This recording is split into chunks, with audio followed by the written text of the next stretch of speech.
Good morning, Doc Joseph. Yes, magandang umaga sa iyo, Ninya. So para po sa kaalaman ng lahat, ano po ba talaga ang andropause at paano po ito masasabi nating maikukumpara sa menopause ng kababaihan? Oo, una-una tama ka, sinasabi mo, ang term ay male menopause or andropause or minsan pwede nating tawagin siyang Adam, no? Adam. Oo, okay. Androgen deficiency in aging men. Ang sakit naman nun, Doc. Diba? Kasi pwede naman mature, pero aging men, no? So, parang sa Adam's apple natin. Then, you can also term it as hypogonadism. Ibig sabihin, mas mababa ang production with regards to yung hormone na significant niya na pinag-uusapan natin na mayroon importansya sa male menopause, which is your testosterone. Okay? Lagi nating sinasabi, ito po ay nangyayari kung ang edad mo ay 50 pataas. Okay, so 50 years old and above usually. Usually. Ano po bang mga pagbabago sa katawan o ugali ng isang lalaki ang maaaring senyales na siya ay dumadaan dito sa andropause o itong male menopause? Actually, pag iisipin mo, Ninya, this is metabolic in nature. No, when you say metabolic in nature, may kinalaman ng edad, 'di ba? May edad 50 pataas. Minsan may elemento siya ng pag nagkakaedad ka, 'di ba, yung sabi natin may metabolic problem. Ano yung metabolic problem? Una-una, yung obesity, yung BMI, overweight, kasama yun eh. Oo. Tapos andun na yung mga hypertension, hypercholesterolemia, 'di ba? Andun na. Tapos syempre yung mga sakit ng mga kalalakihan na may edad, yung BPH, yung paglaki ng prostata, tapos erectile dysfunction. So, when you talk about it, this is a metabolic problem. So, ano siya, holistic ang approach natin. Kasi nga, gradually, bumababa o bumabaksak, nagde-decline ang male hormone, which is your testosterone. So, ano po ang nararamdaman natin?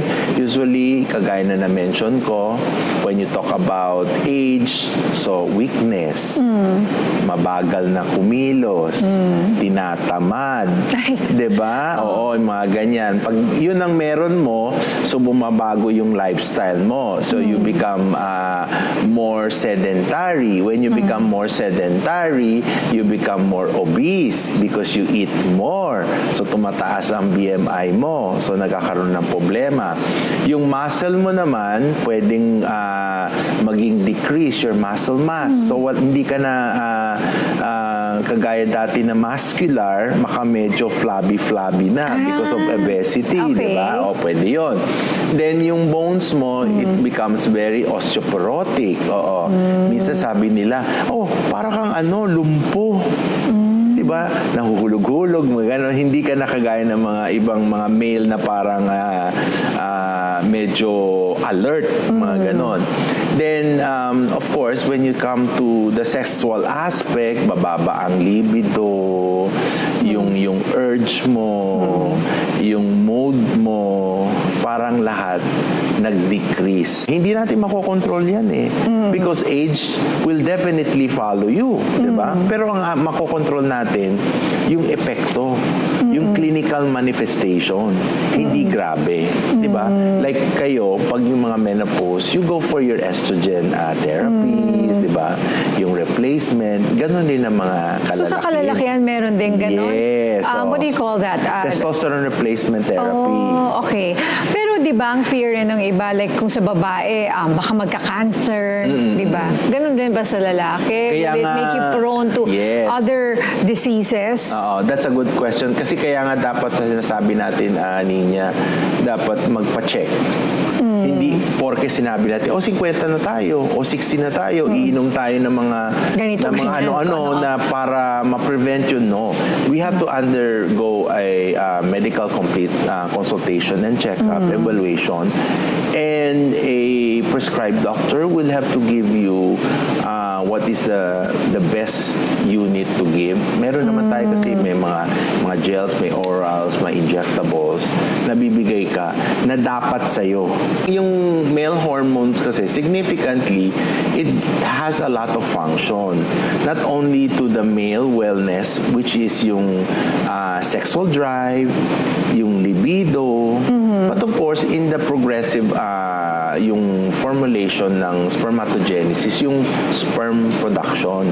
So marami rin yun, not only in the general aspect of it. So you can see, Nina, the total effect of it when it comes to decline. So lahat yan. So nakikita. Even the structural aspect of the physical attribute of the male will be Yes. affected kasi tataba, chubby, hindi na muscular. Dok, lahat ba ng kalalakihan ay nakaka-experience ng andropause? Okay. Most, if you reach the age, you will definitely have. Now, it depends on the person's lifestyle in the beginning and through the phase of andropause. When I say to the phase of andropause, yung age, okay. If you have a very good lifestyle in the beginning, yung okay yung food mo, you do exercise, you do your routine check-up. I think when you go to the phase of your age na male menopause na yung standard, hindi mo masyadong makikita yung simptomas as what the others would do, di ba? The more not conscious in their lifestyle. But of course, lagi natin sinasabi, kahit na okay yung lifestyle mo, you will reach to that age na meron ding minimal or mild effect to that sense. Kasi andun pa rin yung prostate mo, Yes. andun pa rin yung sexual aspect mo, which is the erection and the production of your sperm cells. Are there any other treatment options o paraan para ma-manage pa o maibsan ang itong mga sintomas na sinasabi niyo, Doc? Like for example, yung bukod dun sa paglaki ng prostata, no? Yung iba baka gusto pang magkaanak. Or baka yung iba ayaw maging makalilimutin or gusto nilang i-control rin yung kanilang emotions. Yes. Ang tanong mo ay very significant, Ninya, kasi number one, pag aging men or maturing men, sabi nga na, hindi maganda aging eh. Ang gusto nila is sustainable sexual drive at libido. Alam mo yan, erection. Minsan kasi nakakalimutan na yung problema sa pag-ihi. But you have to consider that. So how do we do that? If we know that there is a declining testosterone and you are already in the category of male menopause or andropause, meron naman tayong testosterone replacement therapy. You have oral, you have gel, you have patch. You even have patch, Okay. Then you have injectables. Injectables. Then, of course, imo-monitor yun. Imo-monitor yun ng ino-monitor kasi hindi tayo pwedeng over and above na tumaas ang testosterone. At such levels na okay na siya, then we cut out to the therapy. May side effect po ba yun? Pag sumobra naman, di ba, yung levels You will have brittleness, further brittleness of the bones. Then you have body sweats, mga ganun, palpitation, mga ganun. So, hindi rin maganda. So, Oo, kailangan talaga sa really puso, may monitored problem. by your Yes, doctor. yes. And finally, ano pong payo o mensahe ang maibibigay ninyo po sa mga kalalakihan na nakakaramdam ng mga sintomas ng male menopause or andropause, no? Na nahihiyang magpakonsulta sa doktor? Una-una, Ninya, thank you for talking about this topic kasi importante yung education. That's number one. Then second is learning that there is andropause. Number 3, huwag mabahala, huwag mag-atubili, magpatingin kasi meron tayong cure. That's very, very important. Kasi usually mahirap niya pag sabi, ay walang gamot, bayaan mo na. Hindi pwede ganun. No? And andropause is something that is new but there is cure. And we have to cure all the medical indicators. Ibig sabihin, obesity man yan, hypercholesterol, hyperglycemic, di ba? Lahat yan makukure eh. BPH, paglaki ng erectal, meron naman yan. Pag na-cure natin yan, of course, we will not reach to the fact na makikita natin yung clinical manifestation. Kahit na may andropause tayo, okay lang. At least, kalmado tayo. Yan ang sinasabi. Ayan. Maraming salamat po ha, Dr. Joseph Lee, sa pagbabahagi ng inyong kaalaman at syempre your time for us this morning. Thank you, Doc. Nina. Up next sa Power Pause, alamin natin kung paano nga ba nakakaapekto itong transmissible venereal tumor sa ating mga alagang aso sa pagbabalik yan ng programang numero 1 sa kalusugan ng pamilyang Pilipino, Health at Home.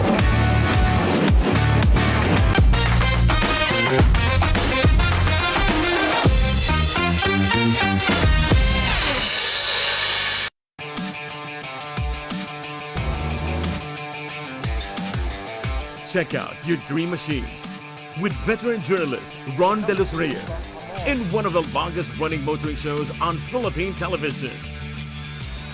Auto Review, only here on PTV. Ang kabataan ang tinig ng kinabukasan.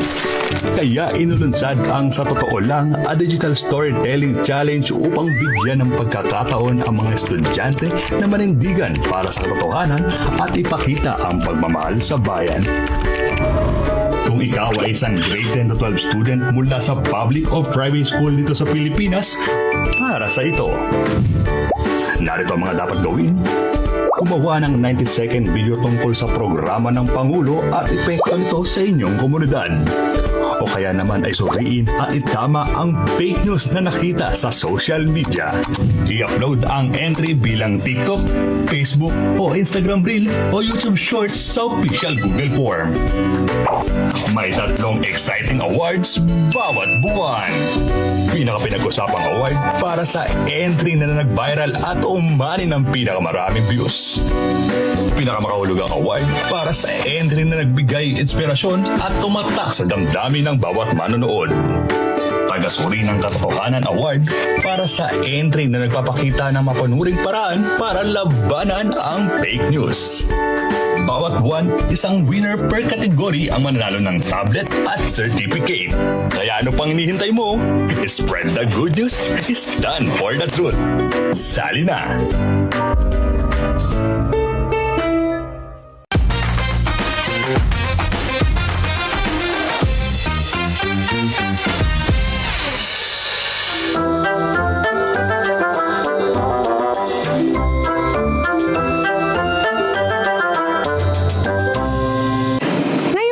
Tatalakayin natin ang isang sensitibo pero mahalagang usapin pagdating sa kalusugan ng ating mga alagang aso.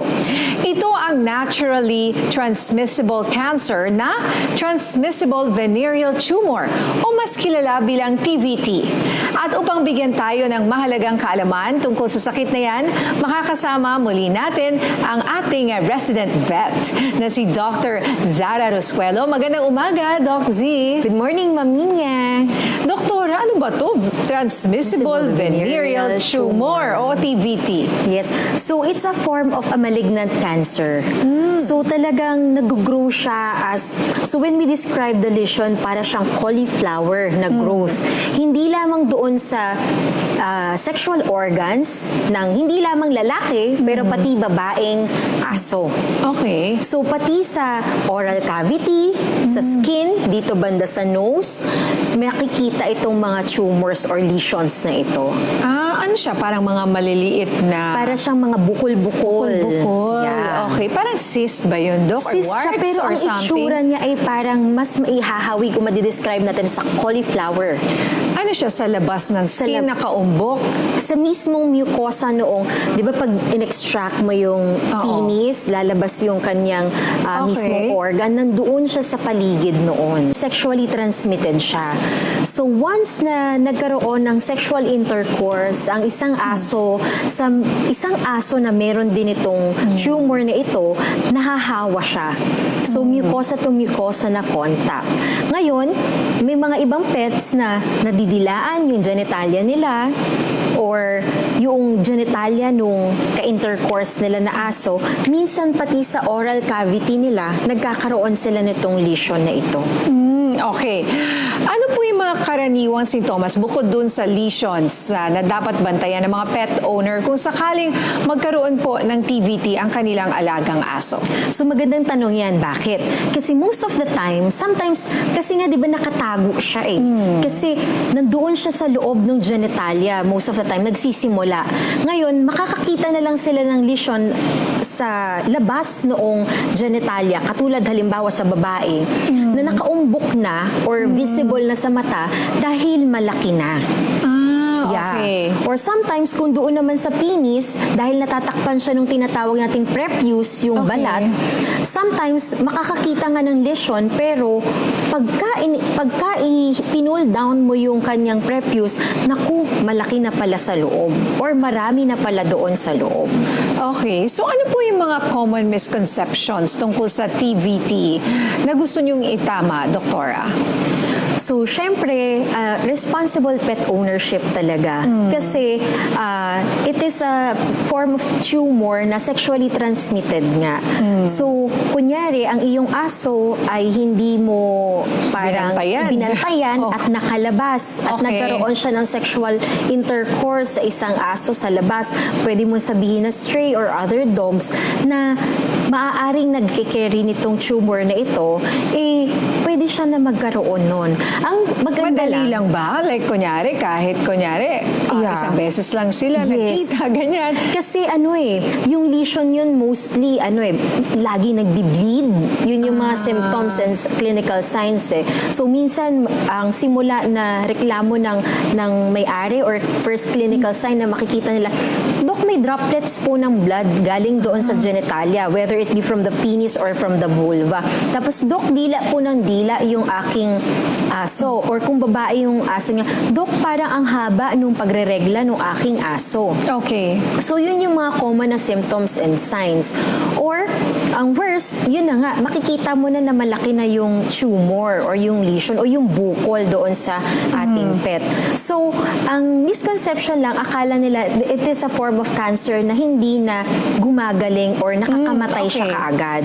So, Okay. luckily, Luckily. meron naman tayong mga chemotherapeutic drugs na binibigay Okay. doon sa ating pets. And more than the other forms of cancer, ito yung mas mataas yung chance na gumagaling or nag-heal. Yes. Oh, okay. Pwede bang operahan na lang yun? Tanggalin? Yes. Mga lesions na yun, Doktora? So, pwede siyang operahan kapag sobrang laki na Okay. para mas madali yung pag-heal or mas mabilis na lumiit. Or sometimes when the pet is intact or hindi pa siya kapon na tinatawag natin, hindi pa Okay. neutered or spayed. So, pwede nating spay or neuter at the same time yung ating pasyente. Okay. And then afterwards, pwede nating i-apply yung chemotherapy na tinatawag natin. So, luckily, medyo mataas naman yung incidence Survival ng rate. survival. Oo. And prognosis is also good. Okay. So, etong chemotherapy, paano ba? Ano po to? Oral? Through it's injectable, IV. Okay. I see. And then, gaano katagal? So, depende doon sa progress or improvement doon sa clinical signs. Kung kunyari, sobrang laki ng tumor, around siguro kasing laki ng 10 piso na coin or 5 peso coin, sometimes we have yung kasing laki talaga ng kamao ng mga mass Okay. sa penis eh. So, significantly, masasabi ko na from our experience na after 3 sessions or 4 sessions, significant na yun na nagdi-decrease yung size. Okay. Pero sometimes, meron tayong mga pasyente na kailangan 4 hanggang 6 times na kailangan siya mag-chemo every 2 weeks. kahit na, kunyari, kumalat or dumami, paano yung ganun? Ilan lesions ba usually yung nakikita ninyo, Doktor? Minsan, marami talaga, Ma'am Nina, especially when you pull back the prepuce, kitang-kita mo na akala mo nandun lang sa tip ng penis. Yun pala hanggang doon sa may bulbus glandis nga o yung portion ng penis na lumalaki ay mayroon pa rin ng mga nakakalat na lesions. So, kailangan yun, pwedeng operahan isa-isa, aalisin mo isa-isa, isa-isa? So may cases naman na kahit hindi mo operahan with your chemotherapy, okay. lumiliit na rin siya. And then mawawala. Ganon. Yes, opo. Nawawala talaga. So gumagaling? So it's like a Gumagaling cancer siya. na gumagaling? Yeah. So meron ba yung staging yan, doktora? Most of the time, ang challenge dito ay yung complications. Kasi Okay. if sa genitalia siya tumubo, maaari kasi nitong ma-block yung urinary passage. So yun yung malaking challenge usually.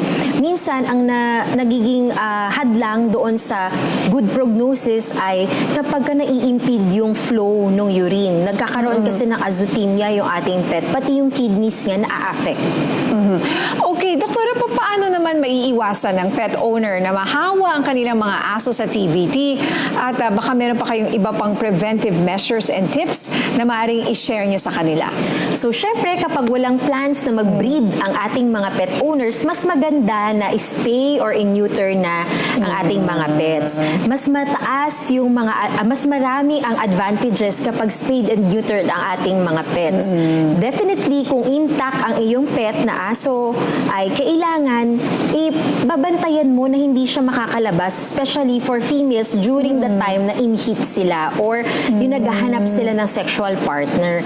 Kasi syempre, yung ating cancer na ito ay transmissible nga or nakukuha through sexual contact. Okay. Hindi naman yung kunyari yung sa may-ari, hindi naman pag nadikit yung balat niya. I mean, syempre, di ba, lagi nilang hinahag yung mga hawak aso nila, di ba? Yeah. So, usually, kung sa ibang dogs kasi, kapag may mga open na mucosa or may portion ng skin doon sa iba, kaya nga, di ba, hindi lang siya doon sa genitalia tumutubo. Sometimes pati sa oral cavity, sometimes sa nose, sa skin. Kasi pwede siyang kumalat doon sa iba-ibang body parts, lalo na kung may contact doon sa bleeding o kaya yung exposed na tumor. Kaya sometimes kailangan sinatawag siyang sticker cell tumor or it's a form of a sarcoma. At panghuli na lamang po, Doc, ano po ang inyong mensahe sa mga pet owners, lalo na yung mga sabihin na nating high risk na magkaroon nitong TVT na ito? At baka meron kayong mga importanteng paalala o payo po para sa kanila. So kung wala tayong plans na i-breed yung ating mga pets, so di naman natin kaya na dagdagan pa yung ating responsibilidad na magkaroon ng mga panibagong tuta. At para maiwasan itong mga transmissible venereal tumors na ito, best kung ating isispay or neuter ang ating mga pets. Ang isa pa, syempre, as responsible pet owners, no, kailangan kapag ka ang ating dogs ay in heat, lalo na yung mga females na naghahanap ng mate, no, so iwasan natin, bantayan natin na hindi sila makalabas upang sa ganun hindi sila magkaroon ng sexual intercourse dito sa ibang dogs na pwedeng carrier ng ating venereal tumor. Alright, Doktora, naku, maraming salamat once again sa inyong time, Dr. Zara Rosuelo, sa pagbabahagi ng inyong kaalaman para pag-usapan ng isang issue na hindi madalas na pag-uusapan pero maaaring mangyari sa ating mga fur babies. Thank you so much, Doc Thank Z. you po.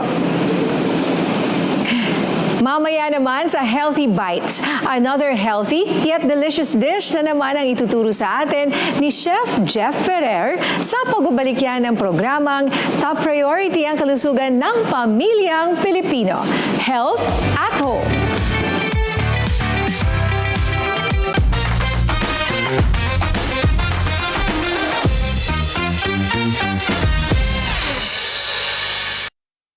Disaster Watch.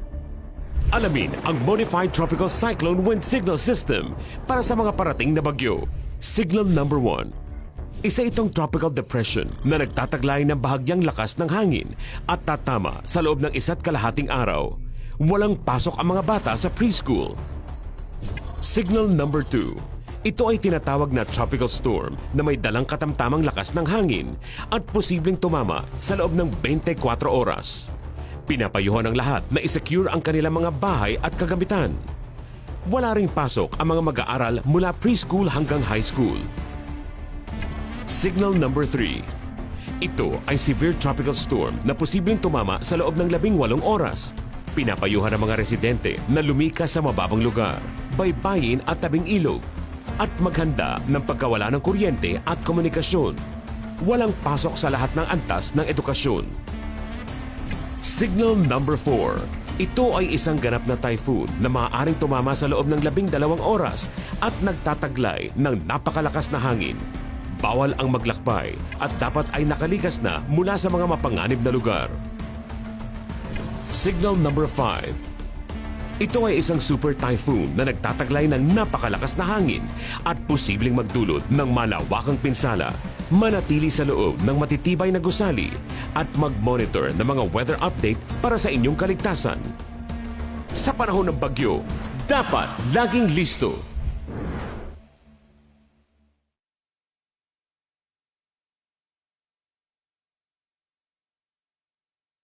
Hello, watchers! Welcome to our second episode. Silipin natin ang yaman at kasaysayan ng amang lugar na ito. Sabay-sabay nating lalakbayan. Ako po, si Gabriel Lopez. Samahan niyo ako ma-inspire sa kwento ng Bay, kwento ng bayan, dito sa Philippine Baywatch.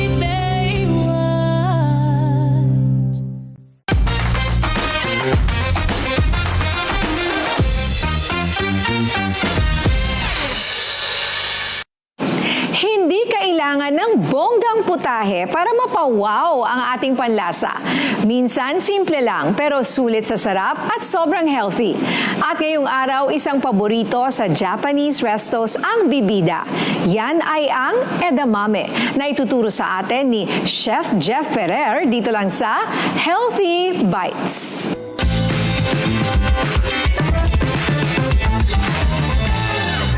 Thank you, Ninya. Magandang umaga sa inyong lahat. I'm Chef Jeff. At ngayong araw, gagawa tayo ng easy, healthy recipe na swak for the whole family. At ito ay tinatawag na edamame. Kailangan natin magpakulo ng tubig and then green peas. So, ang edamame is green peas po.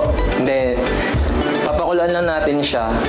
So, yung minutes po ng pagluluto po natin ng edamame, nakadepende po sa heat po ng apoy na nakaano po sa kalan. Kung naka-high po, pwede na po siya mga 2 to 3 minutes. Then, pag naka-medium naman po, mga 3 minutes to 4. So, eto po, okay na po yung edamame natin. Drain lang po natin yung tubig.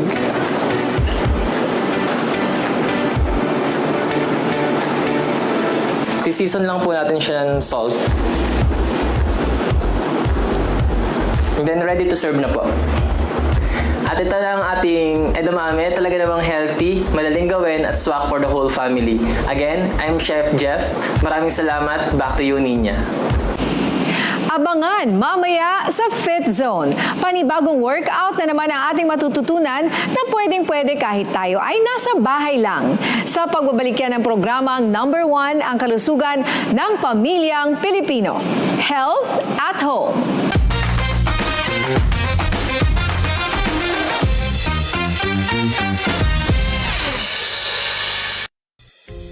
Webwatch. Sa panahong laganap ang fake news, dapat laging listo.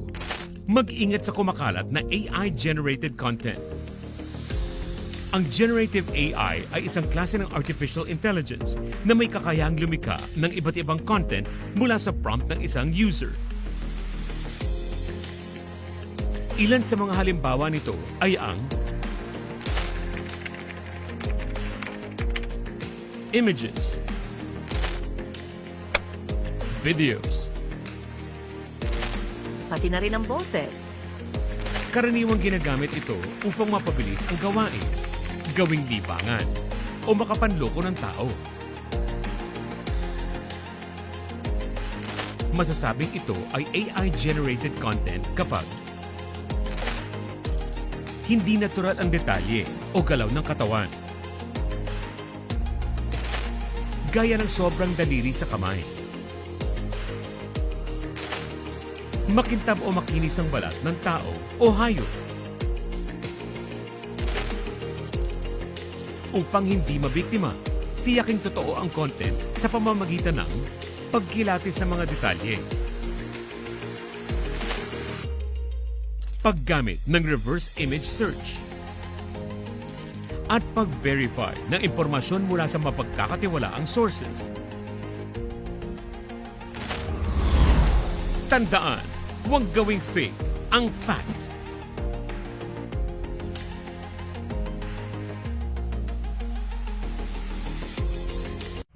Health Watch, alertong pangkalusugan.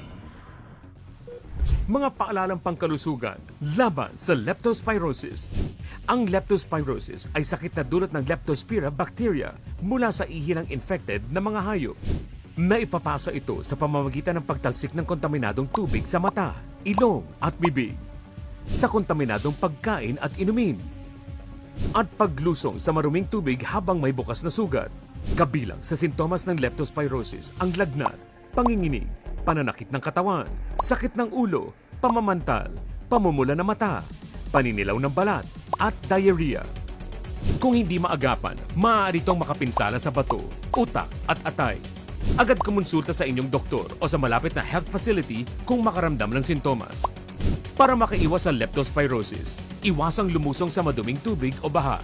Gumamit ng bota at gloves kung kinakailangan. Maligo at magsabon agad kung nababad sa maduming tubig. Siguraduhing malinis ang inumin. Panatilihing malinis ang bahay at kapaligiran at ugaliin ang tamang pagtatapon ng basura. Tandaan, sa panahon ng sakit, dapat laging listo.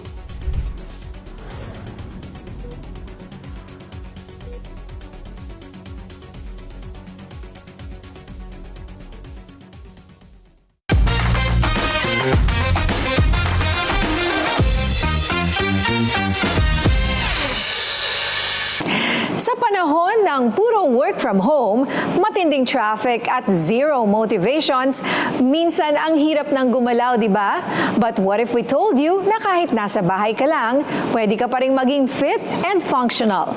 Kasama ang ating certified fitness coach, tuturuan ka naming gumalaw ng tama kahit walang equipment.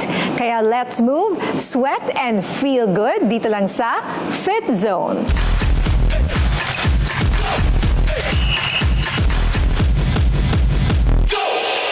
Thank you, Ninya.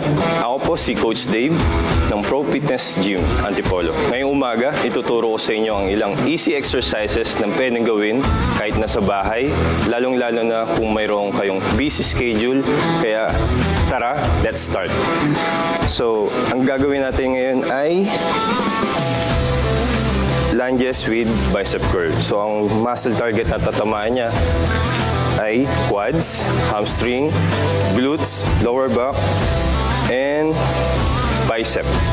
Okay? So, paano siya gawin? Yung front leg natin, kailangan 90 degree siya. Yung back leg natin is kailangan 90 degree din siya. Yung katawan is 90 degree din. Then, up, then curl. Down, up, then curl. Alright, continue lang hanggang ma-reach nyo yung 12 repetition. So based in science, 3 sets of 12 repetition each side. Okay, kabila, alternate. 90 degree, front leg, back leg, 90 degree. Katawan natin is 90 degree also. Then, up.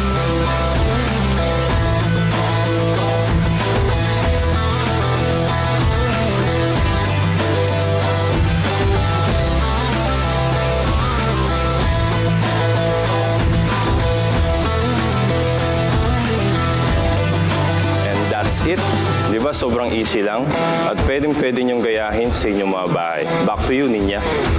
Huwag palalampasin mamaya sa #FamBam ang isang unlimited grill and hot pot matatagpuan sa Tondo, Manila. Sa pagbabalik yan ang programang nangunguna sa kalusugan ng pamilyang Pilipino.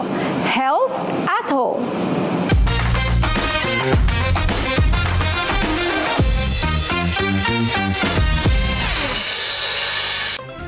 Saan man sa Pilipinas, walang maiiwan sa mga kaganapan.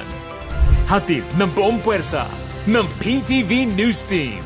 Ang pinaka-latest mula Hilagang Luzon hanggang Mindanao. Balitaang walang humpay sa mga sinusubaybayang multilingual newscasts ng bayan sa PTV Regional News Block. Kangrunaan Adamag, PTV News Mindanao. At updated ang sambayanan sa PTV Newsbreak. Hinding-hindi ka na mahuli sa balita sa tunay na pinakamalawak, pinakakomprehensibo, at pinakamapagkakatiwalaang regional newscast sa bansa. Mapapanood sa inyong People's Television at online sa aming digital platforms. Buong sigasig kaming maghahati ng balita at impormasyon para sa bayan. Sa aming pagtataguyod ng mga makabatang programang pang-telebisyon, malugod naming ikinararangal ang mga bagong pagkilala mula sa National Council for Children's Television. Tinanghal bilang child-friendly television program ang It's Fun, Artsy Craftsy, Schoolmates, at ginawaran bilang child-friendly broadcast television network ang inyong People's Television. Maraming salamat po at patuloy kaming magbibigay inspirasyon, kaalaman at kasiyahan para sa batang Pilipino.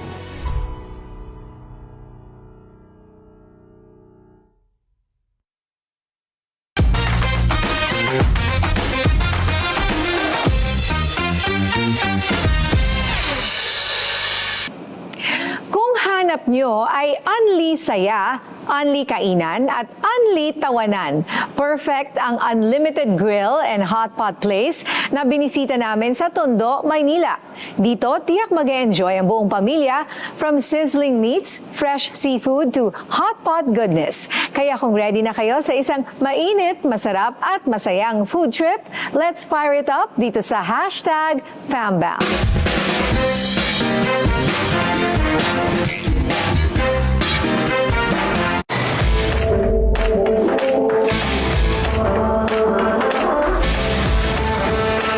Mga ka-FamBam, it's already weekend, kaya naman panibagong food trip ang aming ihahain para sa inyo. And speaking of weekend, isa ba sa banding ng inyong pamilya at kabarkada ang sikat na samgyup mula sa bansang Korea? Huwag nang magpahuli dahil may nadiskubre kaming masarap at sulit para sa inyong samgyup cravings ngayong Sabado. At dito lamang yan matatagpuan sa Tondo, Maynila. Let's G and have a bite, mga ka-FamBam. Ang kakaibang experience dito, bukod sa maganda yung place, masarap yung pagkain, makakapag-serve din kami whatever the request. Regarding po sa bestsellers, ang pinakagusto po talaga nila is bukod sa samgyup, yung may hot pot. Ang unique po sa amin is yung consistencies na pagkain, ng mga sides. Malaking bagay sa kanila na tangkilikin nito at makilala dahil from home-based na online business to big production ay kaya na nilang mag-serve ng mga best offers from their menu sa kanilang customers. And speaking of best offers, dinadayo ang kanilang kainan dahil sa kanilang unli samgyup, unli tempura, beef enuki, unli wings at ang kanilang hot pot na nakakabusog na binabalik-balikan pa. Perfect bonding with your family and friends ang ganitong kainan. Mula sa malinis at good ambience ng place, pati na rin ang consistency from day one. Ang sarap ng kanilang mga pagkain at iba't ibang side dishes. Kaya naman hindi imposible ang negative feedback from their customers dahil sa good quality ng kanilang food servings at maayos na service. Every weekend, meron kaming acoustic performers. Then, meron din kami birthday promo saka 5+1 promo. Hindi lang ito simpleng kainan, perfect spot din ito for bonding at kwentuhan habang nag-e-enjoy sa kanilang masarap na unli samgyup at hot pot. Kaya naman mga ka-FamBam, go ahead at i-treat na ang buong pamilya at barkada to satisfy your cravings na sulit at nakakabusog talaga.